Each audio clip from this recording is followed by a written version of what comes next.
We are eating in the Aztec Empire. The date is December the 12th, 1502 AD. You live in the great empire of the Aztecs, located in the Valley of Mexico.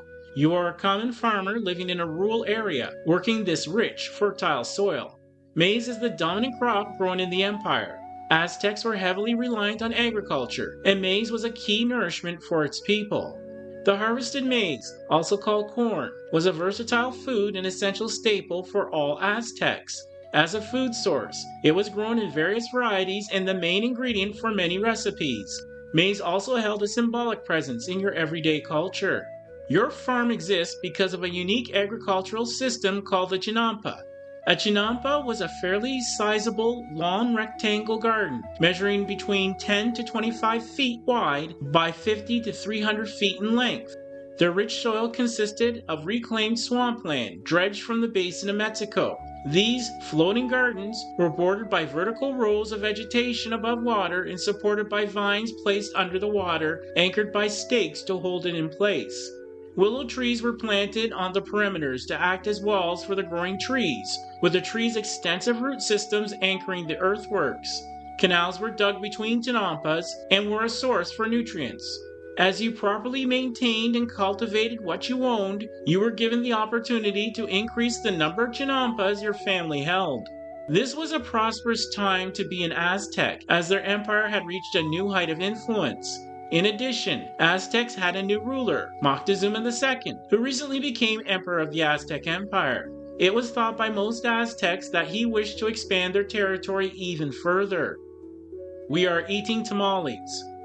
In your area of the Aztec Empire, white and yellow maize was the most common colors grown for consumption. On a typical day, the corn harvested in the fields would be used for preparing the various recipes. Tamales were a popular food made with harvested maize and eaten by your family as a main meal of the day. It began with your wife in the kitchen, a single room that was separate from the rest of your home. She would first shell the corn kernels from the cob. Next, the shelled corn was boiled in a lime water and juniper ash solution. Then the kernels were left to soak overnight in two-handled clay pots. This process made the skin fall off the kernel of the corn. The skin would be used to feed animals. Due to the boiling and soaking process, corn was made more nutritious, reduced toxins, and improved texture. Now it would be ground into a flour using a stone hand tool called a mano and a metate, which was a stone slab with a smooth depression. This fine corn flour or meal was combined with water and salt, then kneaded into a dough. Your family likes tamales stuffed with turkey meat. The tamales would be wrapped in corn husks. Your wife would then pour some water into a large two-handled clay pot before making a small bed of twigs inside the middle of this ceramic vessel. The wrapped tamales would be placed on top of these twigs. Then the pot would be placed over a fire to steam the tamales inside. They would be served hot to your family. You serve these tamales with a chili paste made from grinding chilies in a mortar and pestle called a molcajete and adding water. Your family would dip tamales into the red chili sauce before eating them. As an Aztec commoner, you ate 2 meals a day. Your family would eat tamales as part of their second meal.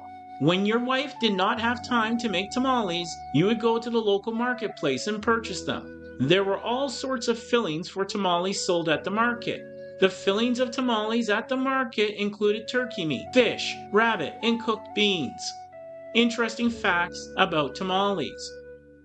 The word tamale comes from the Nahuatl Aztec word tamale, which means wrapped food. In Aztec culture, they were significant in daily life as well as being used in spiritual practices. Tamales were a daily afternoon meal staple for the Aztecs. They were an ideal food for the Aztec military and hunters, since they were individually wrapped, easy to carry, and could be eaten hot or cold. Tamales were also used as offerings during various religious festivals, referred to as food of the gods. Aztec tamales were made without the use of lard or fat as ingredients. Instead, plant oils were used to moisten their tamales. This episode's Medieval Food Guide Digestible Wisdom. The finest offerings one can give to another often involve food prepared with care because it truly nourishes body, mind, and spirit. Thank you for supporting us at Medieval to Modern. Be sure to watch our next episode or any other fascinating video or playlist from our Medieval to Modern channel. Also, be sure to like, subscribe, comment, click the notification bell, and share this channel so we can create more exciting content.